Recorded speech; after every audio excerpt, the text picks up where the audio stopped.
Bismillahirrahmanirrahim. Assalamualaikum warahmatullahi wabarakatuh. Perkenalkan, saya Alif Marwati Sakinah. Saya adalah dosen PNS DPK yang ditempatkan di STIMIK Tasikmalaya. Pada kesempatan kali ini, saya akan menjelaskan mengenai salah satu mata kuliah yang saya ampu, yaitu Statistika dan Probabilitas. Mata kuliah ini diampu di semester genap, yaitu semester 4, dengan bobot 2 SKS. Capaian mata kuliah ini ada 3. Yang pertama, mahasiswa mampu menganalisis permasalahan secara statistik. Yang kedua, mahasiswa mampu memformulasikan permasalahan tersebut secara statistik. Dan yang terakhir, mahasiswa mampu menyelesaikan permasalahan dan memberikan alternatif solusi dengan bantuan statistika yang sederhana. Materi pembelajaran dalam mata kuliah ini terbagi menjadi 7 bahasan pokok, di mana bahasan yang pertama adalah pendahuluan. Di sana juga saya menjelaskan mengenai kontrak perkuliahan selama 1 semester, kemudian dijelaskan pula mengenai makna statistik, kemudian manfaat dan kaitan statistik dengan program studi yang diambil, untuk melihat aplikasi dan kegunaannya letaknya ada di sebelah mana. Kemudian dijelaskan pula bagaimana statistik deskriptif, bagaimana statistik inferensi, dan terakhir dijelaskan pula berbagai macam data. Untuk pokok bahasan yang kedua atau materi yang kedua, yaitu pengukuran atau pembuatan tabel distribusi frekuensi dan membuat pengukuran ukuran-ukuran statistik atau menghitung ukuran-ukuran statistik, di mana yang saya berikan ada 3 ukuran pokok, yaitu ukuran gejala pusat, ukuran gejala letak, dan ukuran dispersi atau keragaman data.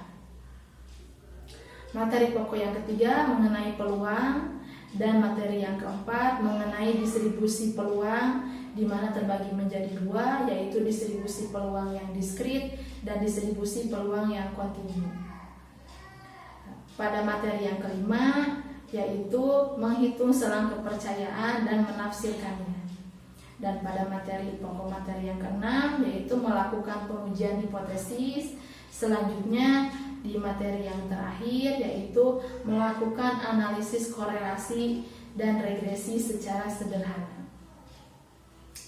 Pada kesemua materi ini saya sisipkan juga praktik sedikit dengan bantuan Excel agar seluruh materi ini dirasa lebih aplikatif, apalagi untuk mahasiswa teknik. Jika dibekali dengan rumus yang terus-menerus, mereka akan terasa bosan dan akan terbentuk mental block bahwasannya mata kuliah ini sedikit melelahkan, mungkin ya seperti itu. Jadi saya buatkan untuk aplikasi-aplikasi yang lebih mudahnya dengan praktek penggunaan dengan bantuan Microsoft Excel. Untuk sistem pembelajarannya, selama masa pandemi ini saya masih menerapkan pembelajaran dengan daring, dengan sinkronus dan asinkronus. Untuk sinkronus dengan bantuan aplikasi Zoom atau bantuan Google Meet dari Google Classroom. Dan secara asinkronus saya membuat video, di-upload di laman YouTube dan di-share di Google Classroom videonya. Kenapa saya lakukan dengan 2 hal tersebut? Karena saat pembelajaran secara sinkronus ada beberapa kendala seperti kuota yang terbatas pada mahasiswa, kemudian sinyal yang misalkan kurang stabil sehingga penyampaiannya kurang optimal. Nah, untuk menghadapi permasalahan seperti tadi, saya juga membuatkan video-video pembelajaran di mana mereka atau mahasiswa itu bisa mengulang-ulang pembelajaran sampai mereka paham. Jadi bukan hanya dari tatap muka, tapi juga melalui video-video yang saya upload di laman YouTube.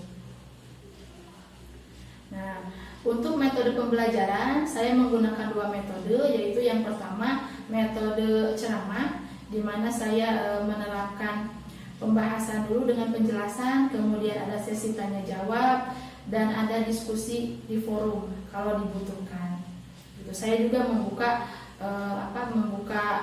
membuka akses untuk mahasiswa bertanya melalui email, melalui komentar YouTube, atau melalui Google Classroom, dan melalui WhatsApp secara pribadi. Selama 24 jam kalau saya mampu saya akan jawab. Kemudian metode yang kedua yaitu dengan menggunakan project based learning, di mana metode ini saya gunakan dari mulai pertemuan yang pertama hingga terakhir yang UAS. Dari pertemuan yang pertama ini, penggunaan metode ini saya mengharuskan atau menugaskan mahasiswa untuk membawa 30 data atau mengumpulkan 30 data, yang mana data tersebut nantinya akan mereka gunakan untuk menghitung dari mulai distribusi frekuensi, kemudian menghitung ukuran-ukuran gejala statistik, menafsirkan interval, dan lain sebagainya. Jadi mereka dengan data mandiri tersebut membiasakan mereka menghitung secara mandiri, kemudian agar memahami konsepnya, karena selain dari menghitung mereka juga harus menginterpretasi apa arti dari ukuran dan angka yang dihasilkan. Seperti itu. Nah, pada UTS dan UAS pun saya lakukan dengan metode project based learning. Saya gunakan metode project untuk UTS, mereka mengharuskan mengeksplorasi data secara deskriptif, dan untuk UAS saya mengharuskan atau menugaskan secara berkelompok project untuk membuat suatu penelitian yang nantinya akan dibuatkan sebuah poster penelitian yang di dalamnya terdapat kaitan antara statistik dan informatika.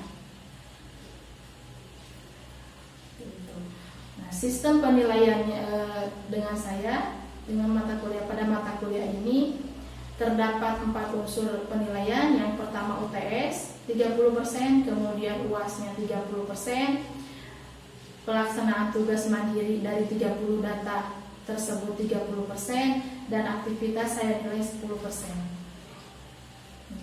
Penilaian saya lakukan secara terbuka melalui Google Classroom. Jadi saat tugas itu masuk ke Google Classroom atau UTS dan UAS, maka saya lakukan penilaian yang nantinya akan terjadi feedback ke mahasiswanya sendiri, sehingga mereka akan mengetahui berapa nilai mereka. Nah, kalau mereka merasa nilai mereka kurang, maka dapat mengajukan remedial secara segera dengan perbaikan nilai yang sudah disesuaikan dengan ketentuan dari kampus. Bagaimana. Nah, untuk lebih jelasnya, berikut saya sampaikan rekaman video pembelajaran sinkronus dengan bantuan Google Meet. Selamat menyaksikan. Terima kasih. Wassalamualaikum warahmatullahi wabarakatuh. Nah, untuk statistika dasar ini sebetulnya pada awalnya saya mengatakan statistika, apa yang terbayang dalam benak kalian? Coba. Angka. Sampel. Oke, ada lagi?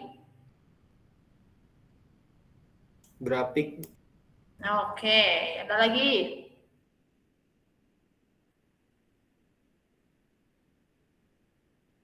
Nggak ada? Perhitungan rinci. Oke, perhitungan rinci itu termasuk ke akuntansi juga sebetulnya ya. Statistik itu yang tadi kalian bilang itu sampel, kemudian apalagi itu tuh? Perhitungan rinci, grafik. Itu sebetulnya untuk grafik termasuk pada statistika yang basic, yaitu statistika yang deskriptif. Oke, sebetulnya statistika itu melingkupi 3 tahapan. Jadi yang pertama dari cara kita mengumpulkan, kemudian cara kita mengolah data atau menganalisis, dan cara kita menarik kesimpulan dari data. Jadi kalau kalian tahu sebetulnya dari mulai SMP, dari mulai SMA sudah ada nih. Kalian pernah mendengar rata-rata? Pernah. Nah, sering kan ya? Otomatis untuk rata-rata itu sendiri itu adalah ukuran yang paling sederhana dalam statistik. Jadi sebetulnya di awal kalian belajar sudah ada rata-rata, kemudian modus median, sudah pernah kan ya? Sudah. Pernah. Nah, seperti itu. Jadi itu merupakan cara mengolah datanya. Nah, kalau untuk cara mengumpulkannya belum pernah kan ya? Nah, Nah, kalau statistik itu dari ketiga caranya, dari mulai cara kita mengumpulkan data, kemudian mengolahnya atau menganalisisnya, kemudian mengambil kesimpulan. Jadi, buat apa sih kita belajar statistik ini di dalam informatika atau dalam komputerisasi akuntansi? Ada yang pernah, oh kayaknya ini deh buat ini deh gitu. Ada yang pernah berpikir nggak? Ya, Bu. Sederhana saja. Enggak? Contoh statistik atau kegunaan statistik dalam informatika. Misalkan dalam pembuatan perangkat lunak gitu ya. Nah, dalam pembuatan software, biasanya di awal kita sebelum membuat software, kita lakukan uji studi kelayakan. Apakah software ini layak kita buat? Perlu nggak kita buat software ini? Seberapa penting sih software ini kalau kita buat? Nah, kemudian kalau kita sudah menentukan, oh perlu nih, orang-orang di pasar sana atau konsumen sana memerlukan ini, misalkan dengan tingkat keperluan 75%. Orang-orang pasti perlu untuk mendapatkan atau mempunyai software ini. Kemudian kita lihat lagi, siapa sih pengguna software ini? Karena pengguna software tentunya ada segmentasinya atau ada pasarannya. Misalkan pengguna Twitter. Nah, orang yang sudah lansia tentunya jarang kan ya menggunakan Twitter, tapi ada juga banyak yang aktif yang menggunakan Twitter. Kemudian Instagram, apa nih segmentasinya orang-orang pakai Instagram? Kemudian biasanya kapan nih orang-orang buka Instagram? Apakah saat dia belajar? Apakah saat dia istirahat, kerja, atau misalkan pagi-pagi, atau misalkan malam hari? Kita harus tahu nih, siapa pengguna aplikasi kita, kapan mereka gunakan kan ya. Kalau kapan mereka gunakan, gunanya untuk apa? Untuk melihat, oh kalau seringnya dia menggunakannya malam, berarti kita akan tempel iklan saat malam. Karena orang-orang pasti lihat malam. Itu kan ya, contoh kecilnya. Kemudian contoh lainnya, dari yang tadi proses kita tahu bahwa software ini perlu, kemudian siapa yang akan menggunakan software ini? Tentunya si programmer itu akan membuat seperti apa interface yang dia akan buat. Kemudian input-inputnya apa saja, dan hasilnya atau outputnya seperti apa. Jadi dari survei kebutuhan tadi, kemudian dari segmen yang tadi, dia akan membuat bagaimana programmer itu akan membuat software tersebut agar user friendly atau agar mudah digunakan. Itu karena software yang baik tentunya banyak penggunanya. Itu kan ya. Oke, yang kedua contoh lainnya dalam pembuatan statistik blog atau website. Kalian tahu atau pernah lihat nggak dalam misalkan kalian buka website atau buka blog, suka ada statistik di sana yang di paling ujung-ujung sebelah kiri atau sebelah kanan, di mana ada yang namanya site meter atau laporan traffic. Ya, di sana berupa gambar atau berupa tabel yang dimana menunjukkan berapa jumlah pengunjung blog ini. Suka ada kan ya? Dari negara apa berapa, dari negara ini berapa, suka ada seperti itu. Nah, kalau ada yang seperti itu pun sama, itu untuk melihat bagaimana antusias orang terhadap blog kita. Gitu. Oh, kurang antusias nih, apa yang kita bisa perbaiki? Nah, itulah contohnya statistik gunanya. Itu hal mudahnya. Itu cuman dari traffic kita bisa melihat kemampuan blog ini untuk bisa menginformasikan dengan baik itu segimana baik. Itu hanya dari trafficnya saja, belum dari survei-survei yang lainnya. Contoh lain, ini masih ada yang masuk. Contoh lain misalkan dalam pengembangan software. Nah, orang yang mengembangkan software statistik tentunya atau software perhitungan lain, misalkan contoh software untuk bikin kalkulator online saja. Mereka kan harus tahu bagaimana si kalkulator itu bisa berfungsi. Gitu kan ya, bukan cuma bagaimana membuat softwarenya, tapi harus tahu juga bagaimana si kalkulasi ini berfungsi. Sehingga di ujung-ujung akhirnya kalau kita punya software statistik, misalkan di analisa akhir kita akan mengambil keputusan apakah nilainya baik atau dipergunakan atau tidak. Contoh lain, kita gunakan statistik ini dalam survei dan audit. Misalkan survei kita tentang kepuasan pengguna software. Nah, tentunya kita akan lihat, kita bisa lihat bahwa bagaimana sih orang itu puasnya dengan software yang kita kasih. Kan ya, misalkan contoh mudah, Windows 7 kita sudah nggak ada kan ya, sudah jarang penggunanya. Kenapa sih? Karena mungkin saat penggunaan Windows ini digunakan survei kepuasan sehingga kita lihat bahwa kepuasannya kurang nih, apa yang kurangnya? Misalkan dari segi fiturnya kurang baik, ditingkatkan lagi, kemudian dari segi dari segi konten dan lain sebagainya kurang baik sehingga ditingkatkan. Nah, maka dibuatlah Windows 7 atau dibuatlah Windows yang baru, Windows 10 misalkan seperti itu. Dengan fitur yang lebih lengkap, kemudian dengan segala macam yang mengakomodasi kekurangan dari Windows 7. Seperti itu. Itu contohnya kegunaan statistik dalam informatika. Nah, kalau statistik pasti berkaitan dengan data. Apa sih data itu? Data itu adalah bahan mentah yang menghasilkan informasi atau keterangan. Jadi bahan mentah apapun itu, baik yang bersifat kualitatif maupun kuantitatif, yang menunjukkan fakta. Jadi kalau misalkan mudahnya saja, datanya seperti ini. Saya melihat Instagram setiap pagi. Itu pun data, tapi sifatnya apa? Apakah dia kualitatif atau dia kuantitatif? Nah, data ini dibagi dua kan ya, ada yang kualitatif, ada yang kuantitatif. Ciri data yang kualitatif, yang bukan angka, intinya itu. Data kualitatif berupa kualitas yang bukan berupa angka. Contohnya jenis pekerjaan, ada yang bekerja sebagai karyawan, ada yang wira swasta, ada yang dosen, ada yang mahasiswa, itu juga sama berupa data. Tapi datanya bukan angka. Contoh lain, warna merah, kuning, hijau, itu juga data, tapi bukan angka. Contoh lain, ada rasa, manis, asam, asin, itu pun sama. Itu juga bukan angka, bukan berupa angka. Status marital, menikah, tidak menikah juga sama, itu bukan angka. Jadi kalau yang berupa bukan angka datanya atau berupa kualitas, itu adalah data kualitatif. Kalau data kuantitatif, data yang kebalikannya, yaitu data yang sudah berupa angka. Ada lama bekerja, misalkan berapa tahun, kemudian jumlah pendapatan dalam rupiah, kemudian ada usia, kan ya, dalam tahun dan hasil ujian.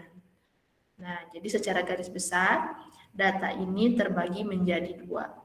Kenapa sih dibagi menjadi seperti ini? Karena beda data, beda jenis data, beda pula cara memperlakukannya. Nah, data-data ini pun kita bagi lagi. Berdasarkan skalanya. Saya kecepatan nggak? Enggak, Bu. Oke. Berdasarkan skalanya nih, ada data tuh ada terbagi menjadi 4. Mulai dari data nominal yang paling rendah skalanya, kemudian ordinal, kemudian interval, kemudian rasio. Kalau data nominal, cirinya apa? Cirinya dia sebagai simbol. Jadi si data hanya bergerak sebagai simbol atau pengkategorisasi atau pengklasifikasi. Contohnya jenis kelamin. Jenis kelamin di sini kan ada laki-laki, ada perempuan ya. Hanya sebagai simbol karena tidak menentukan laki-laki lebih tinggi ataupun perempuan yang lebih tinggi. Contoh lain, nomor rumah. Nomor rumahnya nomor 17, nomor 20. Apakah nomor 20 lebih tinggi? Tentu tidak. Bukan ya. Jadi hanya sebagai pembeda saja si angka-angka itu.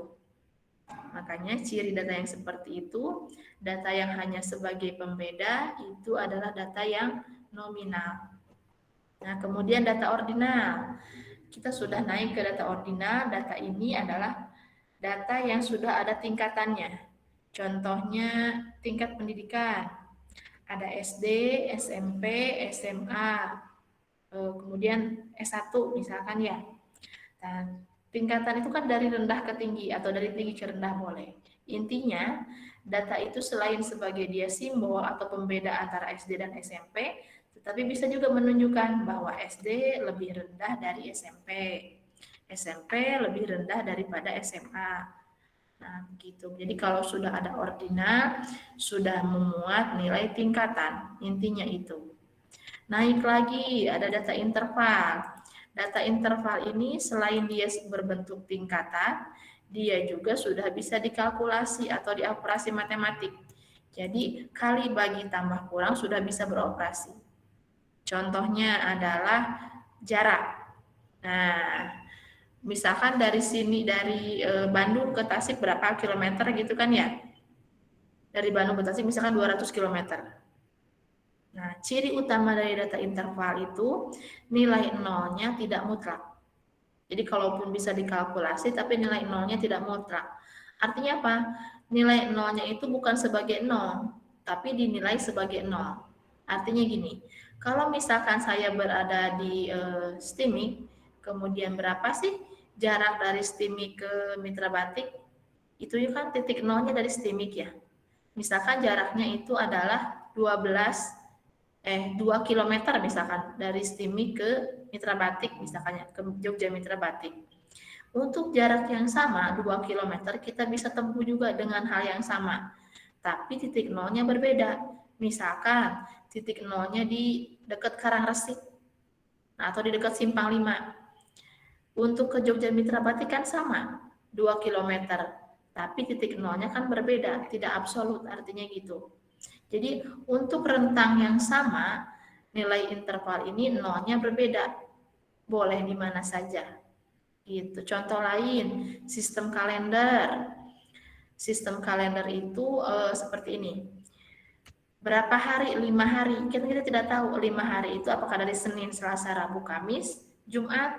Kalau patokannya dari Senin. Tapi kalau patokannya dari Minggu, kan nolnya Minggu. Ya, kalau nolnya Minggu berarti 5 hari itu sampai Kamis. Jadi artinya untuk hari itu misalkan sistem kalender nolnya tidak mutlak. Gitu. Kalau 5 hari awalnya dari mana nih? Gitu kan bisa dari Minggu. Kalau dari Minggu berarti hari akhirnya di Kamis. Kalau dari Senin berarti 5 hari itu sampai Jumat.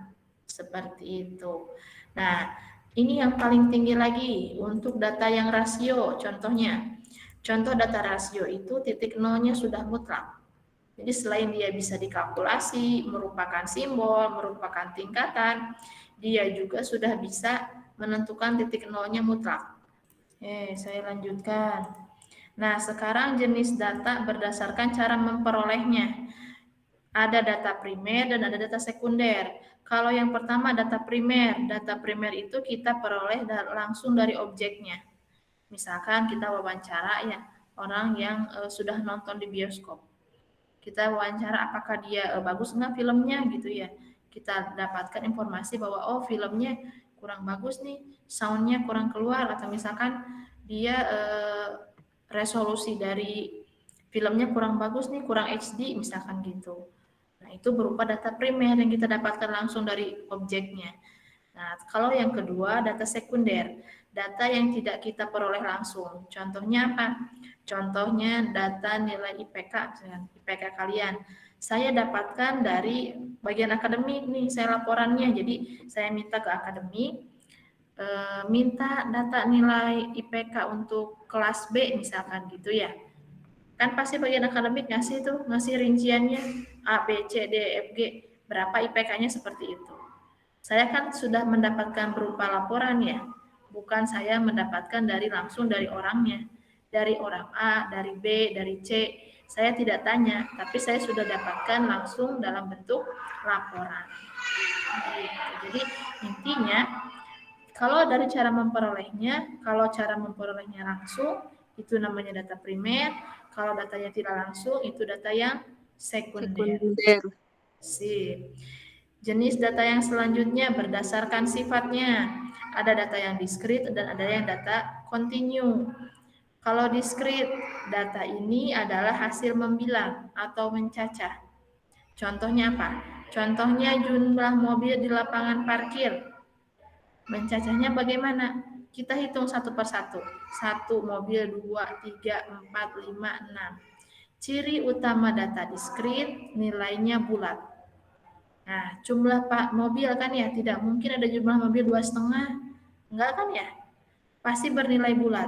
Jadi jumlah mobilnya 3 misalkan, kalau enggak 4, kalau enggak 10 misalkan seperti itu. Nah, selanjutnya data yang kontinu. Ciri datanya berbeda dengan yang tadi, kebalikannya, tidak bulat. Data kontinu ada koma-komanya. Dan ini merupakan hasil dari pengukuran. Contohnya berat badan. Hasil diukur kan ya berat badannya. Ukurannya pakai apa? Pakai timbangan. Suhu, pakai termometer, gitu kan ya. Sampai sini bisa dipahami? Paham, Bu. Oke. Kalau tidak ada, kita lanjut ke tugas yang mandiri. Oke. Untuk next pertemuan, saya ada tugas untuk kalian. Kumpulkan 30 data dengan ketentuan. Pertama, data tersebut harus skalanya interval. Jangan tertukar interval dengan ordinal. Karena kalau ordinal tidak bisa dikalkulasi. Yang kedua, datanya harus kontinu. Harus ingat, kalau kontinu tidak bulat, berarti ada koma-komanya boleh. Intinya, data kontinu adalah hasil ngukur. Yang ketiga, datanya boleh data primer, hasil survei kecil-kecilan kalian, ataupun data yang sekunder, hasil laporan, boleh. Contoh data primer nih yang mudah. Contohnya, kita bisa lakukan survei kecil-kecilan untuk melihat tinggi badan. Kalau enggak IPK, kalau IPK kan sensitif ya. Kalau enggak durasi kalian melihat Instagram setiap hari. Kalian kumpulkan deh itu 30 orang datanya. Ditulis udah. Nah, nanti data yang 30 ini ke depannya akan kalian gunakan untuk menghitung ukuran statistik, estimasi parameter, sampai dengan pengujian hipotesis. Jadi, untuk sampai bahasan-bahasan yang mendatang, saya akan menghitung dengan data saya, nanti rumus yang sama kalian akan terapkan di data kalian. Gitu. Jadi jangan keliru untuk mengambil data yang 30 ini. Intinya itu. Bu, saya mah datanya aneh. Nanti bisa kita betulkan atau kita bisa perbaiki di pertemuan selanjutnya. Kita akan tahu data itu baik atau tidak baik setelah pertemuan yang nanti kita ukur. Gitu. Kenormalan datanya kita ukur. Sampai sini ada yang mau ditanyakan dulu mengenai tugas mandirinya?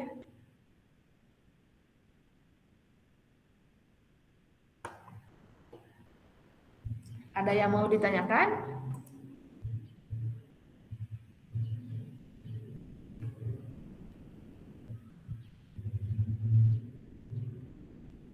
Tidak, Bu.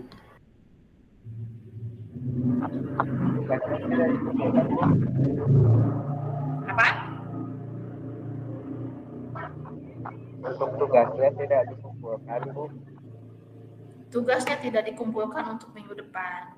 Tetapi tugas ini akan berlaku untuk perhitungan data-data yang selanjutnya. Jadi nanti dikumpulkannya seminggu sebelum UTS. Saya cuma ngasih tugas tuh ini, tetapi dengan tugas 30 data mandiri ini, kalian akan menghitung ukuran-ukuran yang tadi saya sebutkan setiap pertemuannya. Jadi kalau pertemuan yang nanti nih, saya kasih rumus mengenai ukuran gejala letak, maka saya menghitung mencontohkan dengan data saya. Nah, kalian kerjakan hal yang sama dengan data kalian di rumah. Gitu. Untuk membiasakan kalian menghitung. Karena sering kali orang gitu, oh ya paham nih, paham saat saya mengajarkan. Tapi saat menghitung tidak bisa. Ini teh apa ya simbolnya, artinya seperti itu. Bakalan ada yang ditanyakan. Jadi mending kalian sudah membiasakan diri dengan data yang kalian punya sendiri. Ada lagi yang mau ditanyakan? Tidak ada? Tidak ada, Bu. Cukup, Bu.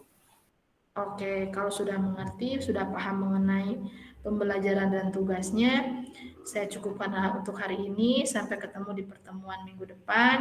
Jangan lupa isi presensinya di link yang sudah saya berikan. Oke, mudah-mudahan kalian sehat semua di pertemuan minggu depan. Assalamualaikum warahmatullahi wabarakatuh.